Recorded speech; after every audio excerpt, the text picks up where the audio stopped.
husband and partner in crime, Agustin Shapira, and my name is Anita Litis Rybak, and we are co-founders of the small young company from a Birdie.com.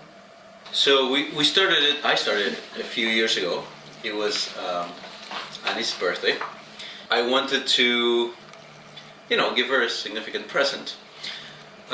She was telling me a lot about all the people that she had met throughout her life and that unfortunately she hadn't kept in touch with, and how she wanted to reestablish connections. And so I decided to use the skills that I had, and I built a website where people could go and write her a letter. And then I contacted her friends, the friends that I know. I went through her emails and found contact information, and I wrote to all these people, and I promised them that, essentially I invited them to write, and I promised that the letters were going to be kept private. So every person was going to write a letter, but nobody else could see that letter. The day her birthday arrived, she got an email by noon saying, hey, you have this thing on the web. With the URL, she went to the website. I couldn't believe that moment, actually. So it was like you said, morning of my birthday, and we were not planning much and for that day, but it was a big number, a very important number for me. And all of a sudden I get this weird email. Like, I really didn't know where it was. Well, it was not from you even, or was it from me? I don't remember, but it was then introduction by Agus, and I go there, click on that link here in the email, and see what you find there. So there's all this kind of suspense, right? And so I don't know, I have no idea what that is. So I followed the link and started one by one discovering all these letters to me from people that I hadn't talked to in many years, hadn't seen in a long time, far away from me. So I just, it was so overwhelming, and so it was really the best present I've ever gotten in my life. So after that, she said, why don't we turn this into a service that other people can use? Essentially, people can create the equivalent of, like, there's somebody else's birthday, you create an album, and then you invite people to write in that album, and then on the day that you specify it, the recipient gets a message. And so we did it, we made the necessary changes, we put it out there. We left it running for a couple of years, and we got a lot of important feedback, and exciting and grateful feedback. And we decided that it was time to put more energies into it, and that there was something there. And in the past, I would say 8 months or so, we have been doing a lot of cleaning up of the code and improving the layout and the design. And we are now working with a third person, Michelle, who knows more than we do about marketing and promotion and business development, and who's full of energy and adds a lot to the group, and also gives it more of a reality to the project. It's not just the thing that the two of us are doing. We are working now establishing partnerships, for example, with funeral homes.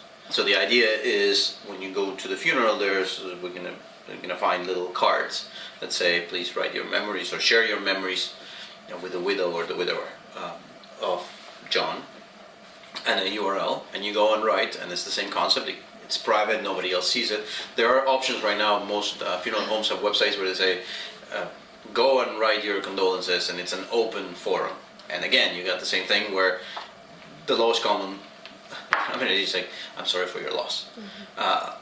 What we saw in our albums is that people, again, sit down and write long and deep and personal stories, which are very moving. It's a great thing to keep. So we're partnering with them, and we're now running a couple of pilots in 10 funeral homes, which is great. And we have done a lot of interesting work for bigger albums. I don't know if you want to tell about the Obama. Sure. We have one of our friends was a staff member for Obama campaign over the last 4 years. And at the end of the last year, when President Obama won the election, we talked to a friend and thought, hey, why don't we write congratulatory letters to the president?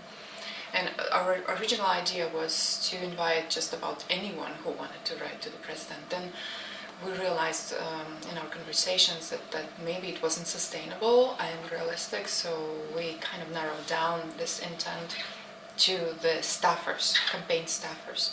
So our friend invited, or rather the CEO of the campaign, Obama campaign, invited everyone on the staff to write letters. So what ensued was stream of letters that we started receiving from campaigners for the president, and we got over 500 letters. Once the album was closed on the web, then our role was, okay, how now we compile these letters and present them to the president. We wanted to actually give him a real physical book rather than send him the link to the website, so he has something to hold in his hand. And then we found, after a long process of searching and talking with many different printers and binders, found a local printer that does amazing work with one-of-a-kind books and also runs, and they printed the text for us. It came out to be about this thick, 4-inch thick or so, and we didn't want to split it into volumes. We wanted to emphasize this idea of how weighty, how massive the response has been and involvement of these people by the sheer volume of this book. We wanted to keep it together, but then the challenge became, how do you bind it? And I'm not an experienced bookbinder, but what I did, I talked to some bookbinders, local craftsmen who gave me a lot of advice. I went through intensive bookbinding courses to learn and practice. And what resulted was this few weeks long project of actually building this book.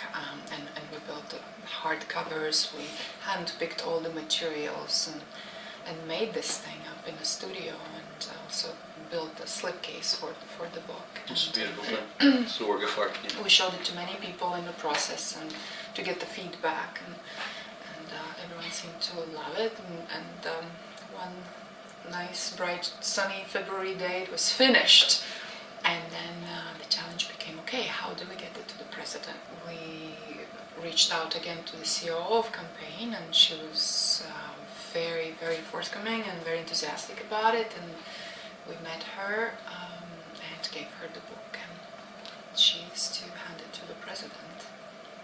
So the other day, we were planning a trip to Europe, and I got an email from a lady who works at a PR firm in London, saying that they want to use the Birdie to promote a movie, a Universal Studios movie.